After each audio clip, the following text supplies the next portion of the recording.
इसमें हम आपको आज निबंध के विषय में बताएंगे। निबंध लेखन के विषय में बताते हैं कि निबंध शब्द जो है बंध धातु से, बंध धातु में ये नी उपसर्ग लगाने से बनता है। इसमें इसका अर्थ क्या है? अच्छी तरह बंधा हुआ, अच्छी तरह से बंधा हुआ अर्थात सुगठित, अच्छी तरह से। तो यहाँ पर विचारों या भावों को अच्छी प्रकार से कथित करके लिखित रूप में प्रस्तुत करना, हर तरह से अपने विचारों को, अपने भावों को अच्छी तरह से विचार करके, गठित करके एक गठित रूप में करके अच्छी प्रकार से उन्हें लिखित रूप में प्रस्तुत करना एक निबंध लेखन कहा जाता है।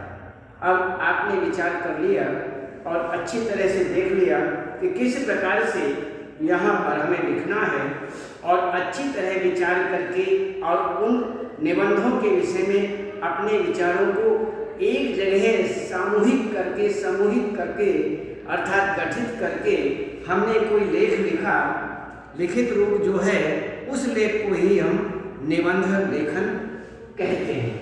वही हमारा निबंध लेखन होता है। तो निबंध को अंग्रेजी में ऐसे कहा जाता है, ऐसे। तो इसमें निबंध में लेखक किसी विषय पर संबंधित विचार या भाव सीमित आकार में इस प्रकार प्रकट करता है कि वे पाठक के मन पर प्रभाव अंकित कर सके। कहते हैं कि निबंध लेखन जो है किसी भी विषय पर निबंध लेखन किया जा सकता है। ये नहीं कि कोई एक ही विषय निबंध लेखन का हो, ऐसा नहीं। निबंध लेखन अन्य अन्य शीर्षकों के द्वारा किया जा सकता है। निबंध का कोई भी शीर्षक हो सकता है और इसमें उस पर अपने विचार व्यक्त करने पड़ते हैं। तो इस विषय पर संबंधित विचार या अपने उसी प्रकार से भाव सीमित आकार में इस प्रकार से प्रकट करने होते हैं। सीमित आकार में, सीमा के अंतर्गत सीमित आकार में ही कि वे पाठक के मन पर प्रभाव डाल सकें, ऐसा हमें करना पड़ता है। सीमित अपने विचार वाक्य बनाकर के अपने विचार सीमित रूप में देने पड़ते हैं, जिससे जो पाठक है, पढ़ने वाला है, वो सहज उनके विषय में सहज उसके ऊपर प्रभाव डाला जा सके, प्रभाव डाल सके। तो निबंध में लेखक के व्यक्तित्व, चिंतन और भावात्मकता की अभिव्यक्ति भी होती है। कहते हैं कि इसमें व्यक्तित्व के विषय में, लेखक के व्यक्तित्व के विषय में, उसका चिंतन और भावात्मकता कि इसमें उस भावता के रूप में इसे अभिव्यक्त किया जाता है, इसमें उसकी अभिव्यक्ति होती है। तो संरचना की दृष्टि से देखा जाए सो निबंध है अपने आप में पूर्ण रचना मानी जाती है। यदि हम एक संरचना की दृष्टि से विचार करें तो यह जो निबंध है, यह अपने आप में पूर्ण रचना मानी जाती है, पूर्ण रचना होती है। तो यहाँ पर यदि हम इसके विषय में विचार करें तो रामचंद्र शुक्ल तो निबंध को गद्य की कसौटी मानते हैं। यदि रामचंद्र जी के विषय में विचार करें, उनके विषय में उनके विचार लें, तो रामचंद्र शुक्ल जो हैं वो निबंध को गद्य की कसौटी मानते हैं। अर्थात गद्य जो है वो निबंध है, निबंध जो है वो गद्य की कसौटी है। तो इस प्रकार हम देखते हैं कि निबंध के कुछ अंग होते हैं। अलग अलग निबंधों के अंगों के विषय में हम विचार करते हैं। निबंध को मुख्यतया 3 अंगों में बांटा जा सकता है।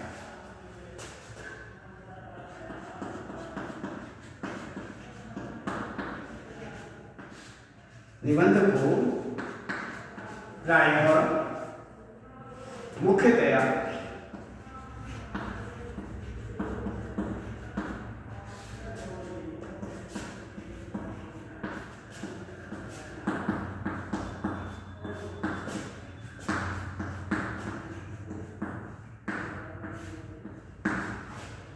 बांटा जा सकता है।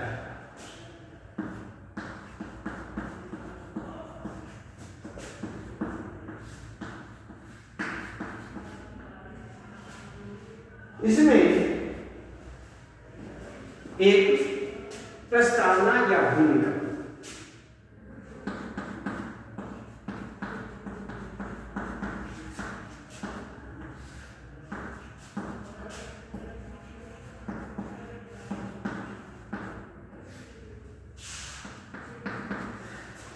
दो विषय वस्तु या वर्णन,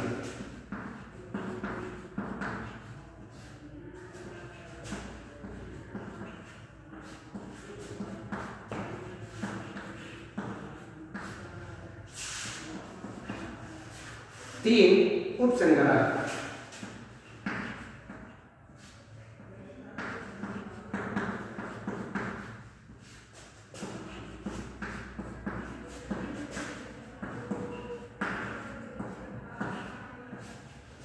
निष्कर्ष।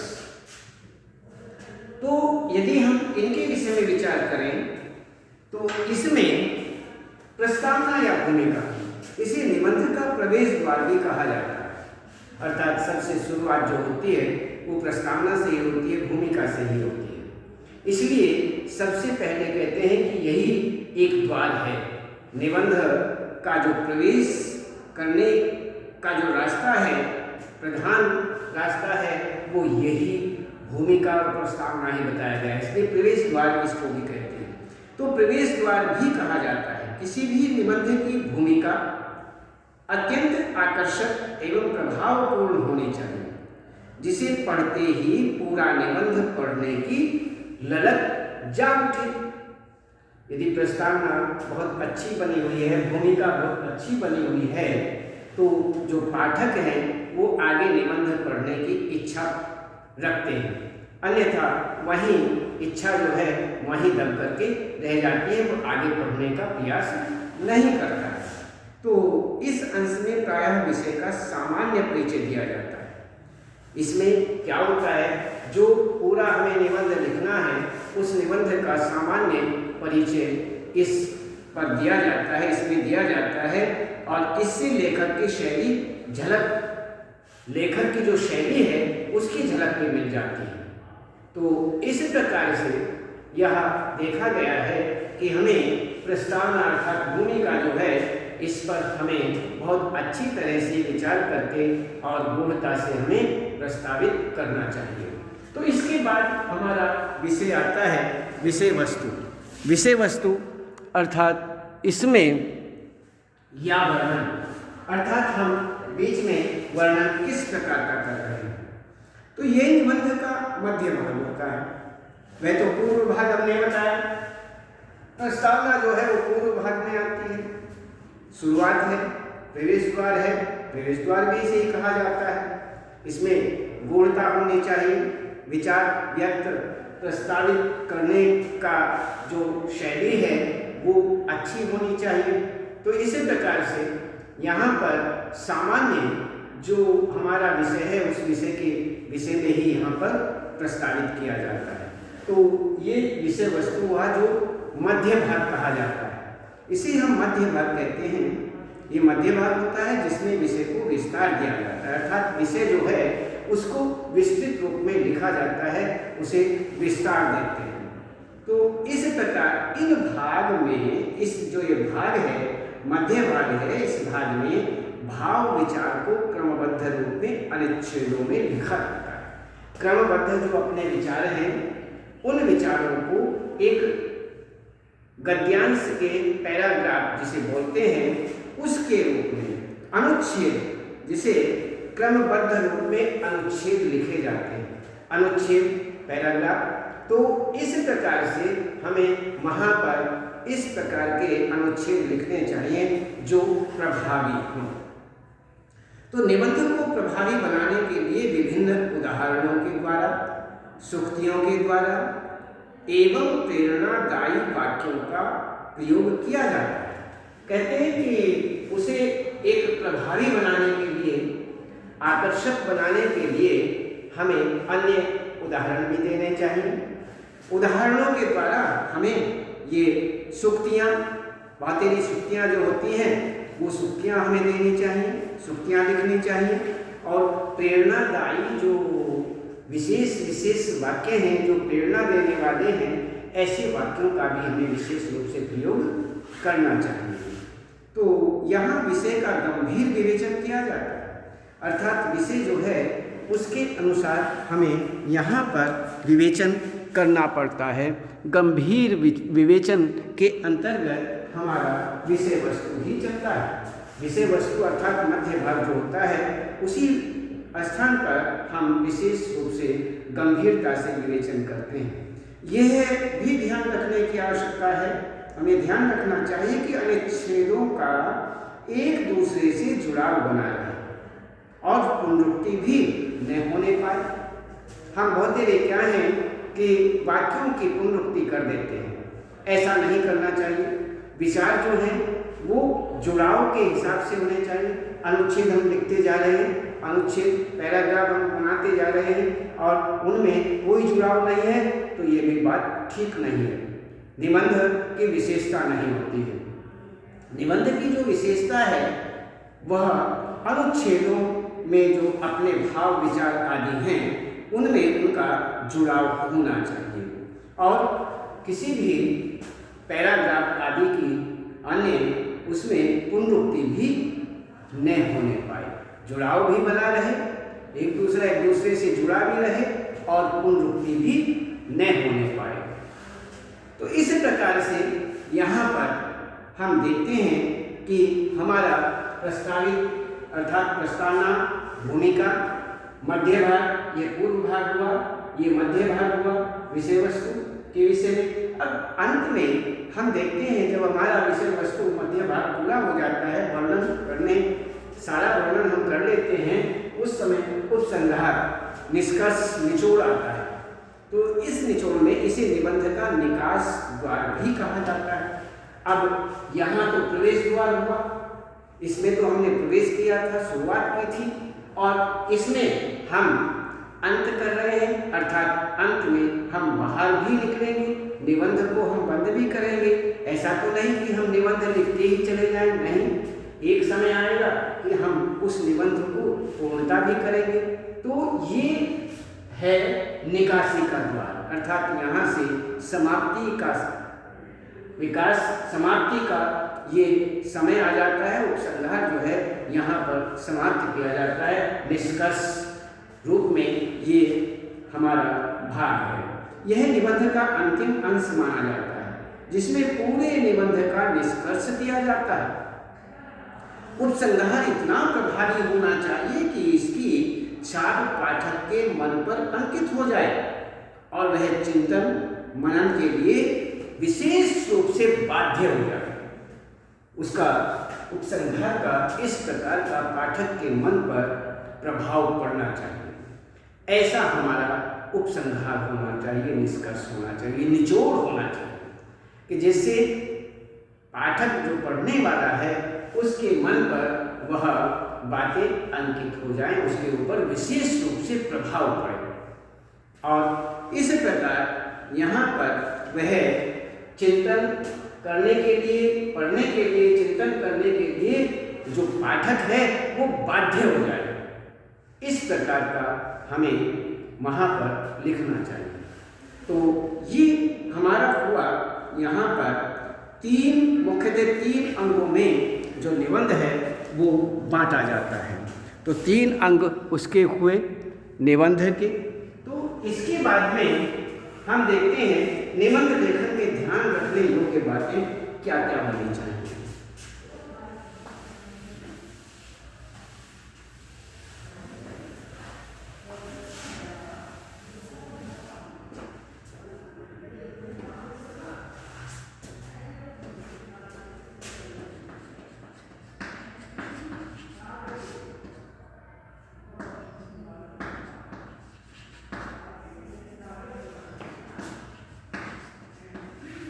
निबंध में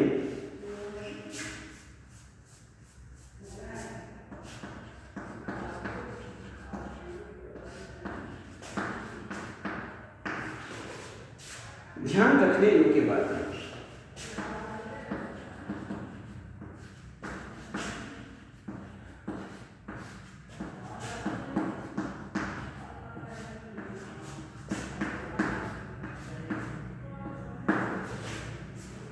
ध्यान रखने योग्य बातें। अच्छा निबंध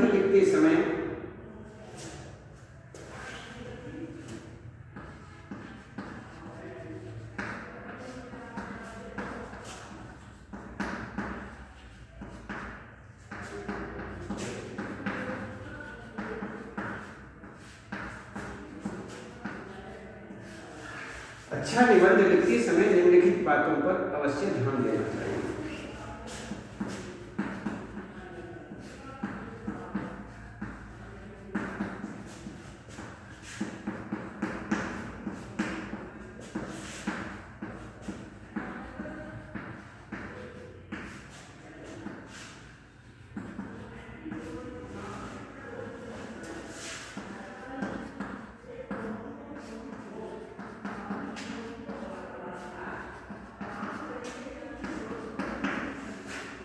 इसमें इस प्रकार से हमें विशेष रूप से जैसे निबंध लेखन के लिए वही विषय चुनना चाहिए जिसकी अच्छी समझ हो। हमें निबंध को लिखना है, इसमें निबंध लेखन के लिए वही विषय होना चाहिए जिसके विषय में हम अच्छी तरह जानकारी रखते हैं। निबंध लेखन की पूर्व रूपरेखा अवश्य बना लेनी चाहिए। निबंध लेखन के पहले हमें एक पूर्व रेखा जो है रूपरेखा वो बनानी आवश्यक है, अर्थात हमें अवश्य रूप से बना लेनी चाहिए। निबंध में यथास्थान सूक्तियों, उदाहरणों तथा संक्षिप्त उपकथाओं का प्रयोग करना भी अनिवार्य होता है, वह भी हमें करना चाहिए। तो इस प्रकार से एक ही बात को नहीं दोहराना चाहिए, एक ही बात को बार बार दोहराना नहीं चाहिए ताकि पुनरुक्ति दोष उसमें न आए। तो इस प्रकार से विचारों में परस्पर संबद्धता अवश्य होनी चाहिए। अपने शब्दों, अपनी भाषा शैली में निबंध लिखना चाहिए। अपने शब्दों में ही हमें निबंध लिखना चाहिए। निबंध ये अपनी भाषा शैली में, ये नहीं कि मूलतः हम एक अन्य के विचार लेकर के या अन्य की नकल करके सुलेख करके उसको हम लिखें, नहीं, ऐसा हमें नहीं करना चाहिए। अर्थात अपने शब्दों में ही, अपनी भाषा में ही हमें अपना निबंध लेख लिखना चाहिए। तो वाक्य छोटे होने चाहिए, सरल होने चाहिए और व्यवस्थित होने चाहिए ताकि उनका सही भाव पाठक की समझ में आ जाए। तो सही भाव यदि पाठक की समझ में आएगा तो सहज वह उस पर विचार करेगा। तो इस प्रकार से सुंदर लेख एवं स्वच्छता निबंध का सौंदर्य बढ़ा देते हैं, जिससे पाठक पढ़ने के लिए विवश हो उठता है। निबंध में अनावश्यक विस्तार से बचना अनिवार्य होता है तथा शब्द सीमा जो है उस शब्द सीमा के अंतर्गत ही शब्द सीमा पर भी हमें अवश्य ध्यान देना चाहिए। तो इसी प्रकार से यहाँ पर इन सभी निबंध लेखन करते समय हमें इन सभी बातों का विशेष रूप से ध्यान रखना चाहिए। तो ये हुआ आपका निबंध के विषय में। अब हम इतना आपको बताया, इसके बाद हम आपको इसके विषय में कल बताएंगे और आज केवल यहीं तक।